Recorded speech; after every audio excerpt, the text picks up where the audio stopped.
Back in February, I found myself face to face with a rhino about to have its horn cut off.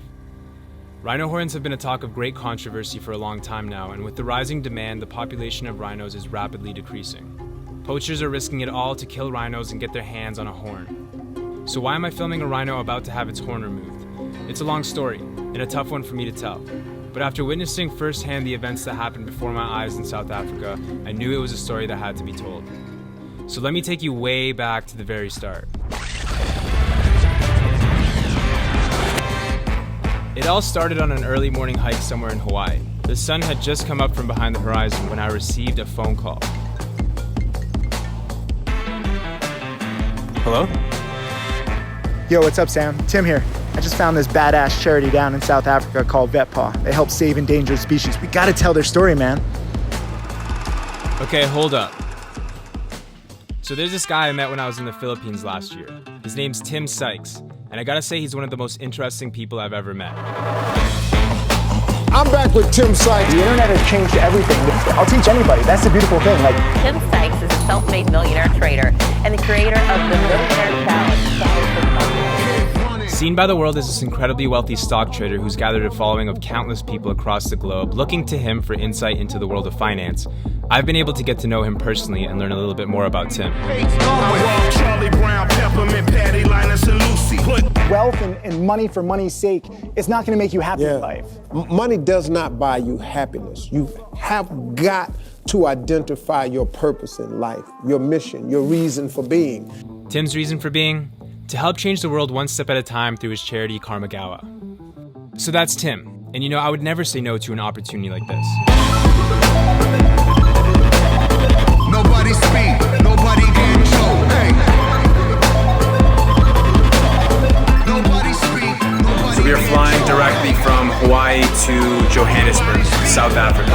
And just like that, 14 hours later, we have landed here in beautiful Johannesburg. That night we met up with the crew we'd be spending the next week with. This is Matt. He'll be anyone in a dance battle and one of the best photographers I know. And then there's the twins. Alicia and Renee, and we're twins. Yeah, we're gonna have a really hard time differentiating you guys. What more can I say? We top billing it. And then there's Tim. I don't think anyone goes as hard as this guy in karaoke. And of course, he's the one that made this whole thing possible.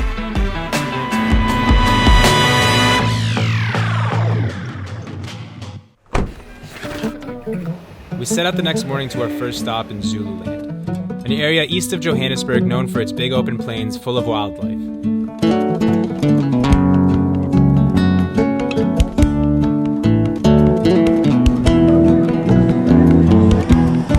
After a couple of hours, we touched down in Zululand, where we set off by car to Minyani, a private reserve where they focus their efforts on animal conservation.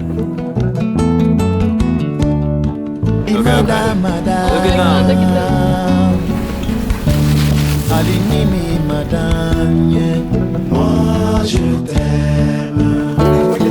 This is beautiful. We went out for a game drive to check the surrounding landscapes and to catch our first African sunset. We managed to see some zebras and giraffes on our way back to camp. That night things started to get real when we received a briefing over dinner on what the next day would look like. I went to bed kind of nervous knowing what we were going to be witnessing the next day and the fact that I was going to be documenting it. The next morning we packed up and went out into the reserve in search for a rhino. I never understood why someone would want to kill one of these sacred animals until I learned that a rhino horn can sell on the black market for upwards of $500,000. Due to the countless rhino deaths over the last few decades, conservationists have been trying various methods to stop poachers from killing the rhino. But when it comes down to it, if the horn is left on the rhino, the odds of it being killed are far greater than without the horn. This has left many conservationists with no other option than to remove the horn themselves. This was the morning we set off to document the operation firsthand. The reason why we do horning, I think it's important you know why we do it. We're not doing it for guest entertainment. It's not so that you guys can enjoy the experience. It's to prevent rhino poaching. We lost a lot of rhino historically. From 2014, we suddenly lost our first rhino, and that year we lost 8. The year thereafter, we lost another 6. And then 2016, we lost another 2. That's when we sat down and said, right guys, we need to make a decision. Right now, there are roughly 5,000 rhinos remaining, and since 2013, roughly 1,000 have been killed each year. If you do the math, that doesn't give us much time until rhinos will be gone forever. We're at the point now that if we don't do anything now, we'll lose both elephants and rhinos within 10 years. The rhino would be tranquilized from a helicopter and tracked until sedated before starting the operation. Let's rather dehorn because it does make it less attractive to poachers. In other words, increased risk of getting caught and very little reward. So it's an emergency, it's a crisis, it's a war.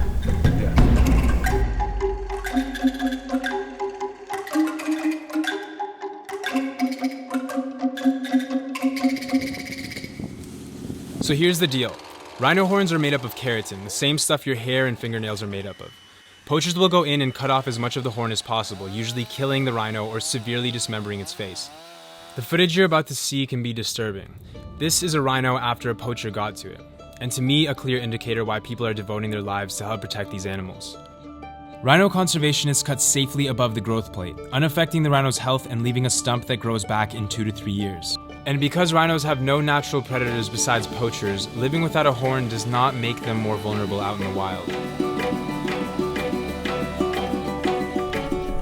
I just knew there was an injustice that I had the skills to assist in that injustice. And similar to the way that 9/11 hit me, seeing something, an animal like a rhino with its face cut off, die a miserable death, I just wasn't okay with that. And so I just kind of decided, if you're passionate about something that it hurts in your stomach, then you need to go after it. And so that's what I did. In no time, the rhino was back up on its feet and reunited with its mother. As we left, it was reassuring to know our rhino friend would be safer from the threat of poachers out in the wild.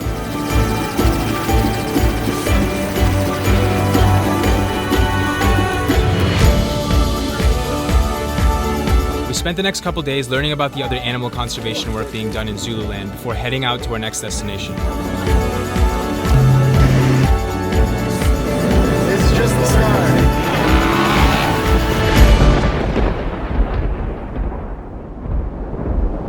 This is one of 2 private reserves Vetpaw protects year-round, day and night.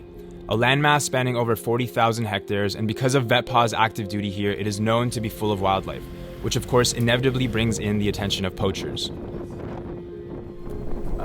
Our property sits in a really unique location in Africa. We've got a lot of borders that are close by, and that means they can come in, poach the animal, and take off across a border and escape out of this jurisdiction. And so being here, we've been able to stop that from happening. We've never had a rhino or an elephant poached under our watch in 5 years, which we're extremely proud of. But the other thing that you have to watch out for is, as we step up our game, so do poachers. So we always have to be on the lookout. And the goal here is to create one of the largest rhino sanctuaries in Africa, and we hope to do that one day.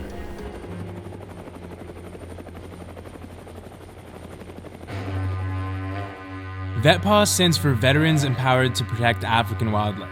We utilize the skills of post-9/11 veterans who've served in Iraq or Afghanistan and other places throughout the world to empower park rangers and to train them in field tactics that we use in the military, and then they can then apply those to conservation and counter-poaching operations. We got to spend an evening out on the shooting range with the crew to see them train firsthand. Although these guys do train with guns, they rarely ever have to use them. Something they use far more often in this war are dogs. This guy's name is Henry. He trains dogs in the battle of anti-poaching. My partner against crime is Arrow. He's a 3-year-old German Shepherd. Arrow helps tremendously in the fight against poaching. His job is to track and find suspects. Arrow is especially useful when it comes to tracking at night. Because of this, the crew is able to track poachers without using light and giving up their position. Yeah! Nice!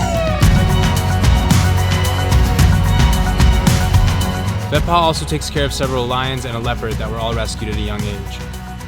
We got to go into their enclosure and feed them. A pretty wild moment that I'll never forget.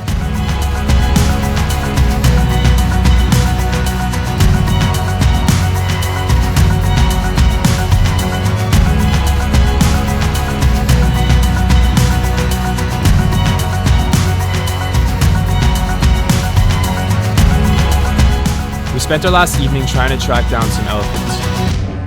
Just as the sun was about to set, we spotted a few off in the distance.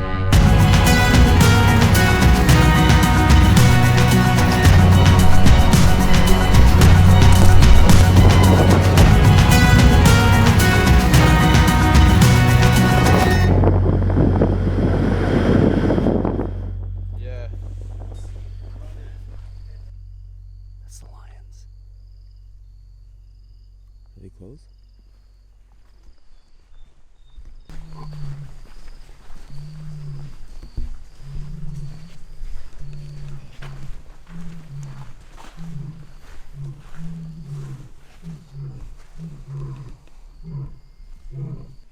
Is it gonna That's though? extremely close. Yeah. On our last night, we were invited out on a night mission with the crew. Most poaching happens at night because poachers can operate unseen under the radar. So Vetpaw regularly goes out and patrols, especially on a new moon when it's the darkest out. You guys are the first people we've ever taken that are not a part of Vetpaw in something like this. This is Viking base. I got you loud and clear. Tell me. On our drive out, we learned something completely new none of us had heard before. It's been proven that Al-Shabaab and Boko Haram, which are... That this was not just a battle between conservationists and poachers, but terrorists as well. We learned that poaching funds many terrorist organizations around the world.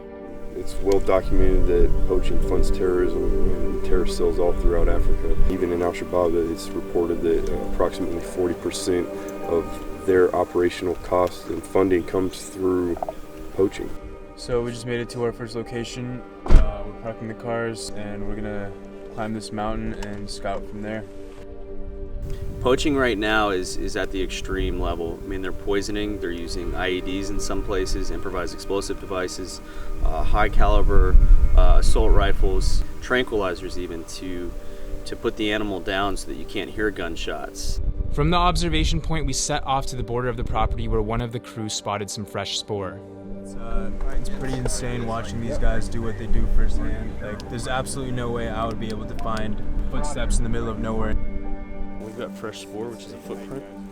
This is within probably an hour or two. We followed the footprints to a common pathway animals take in that area, which led us to a snare trap that was set up within the past couple of hours. A simple yet very effective and deadly trap that squeezes tighter on the animal as it tries to pull itself out. So it looks like it's the end of the night. We've been out for a couple hours. We've managed to find a snare trap that was set up within the past 2 hours. Yeah, it's a successful night. We managed to gather one more snare and potentially save one more animal's life. We're gonna call it a night and head back to base camp. Before we knew it, we were looking at our last sunrise in Africa. Jacob, Matt, and I went out on our last game drive to say goodbye to this magical place. Matt, everybody. I think that we all had like this amazing time, like just learning about stuff and seeing all the work that you're doing. And I know like what you're doing, it's like a thankless job, you know? I mean, every single day, like you're fighting the good fight, and not many people give you props that you deserve. All talk aside, I mean, you guys need money and you need better equipment. So I know like I donated the $75,000, but I'm gonna donate 100,000 more. Thank you so much, man.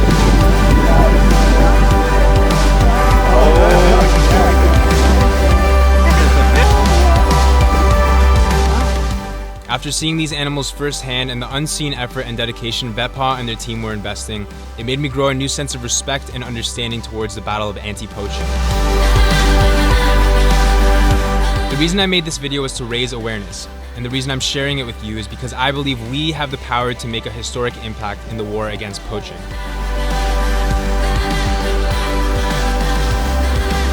The harsh reality is we have reached a crucial time in history. Helpless animals are under the urgent threat of being eradicated from our planet. And depending on what we do or don't do, we can lose rhinos in the next decade. By sharing this video, you can help raise awareness towards this serious issue. And by donating, you can go a step further to help organizations like Vetpaw expand and advance in the war against poaching.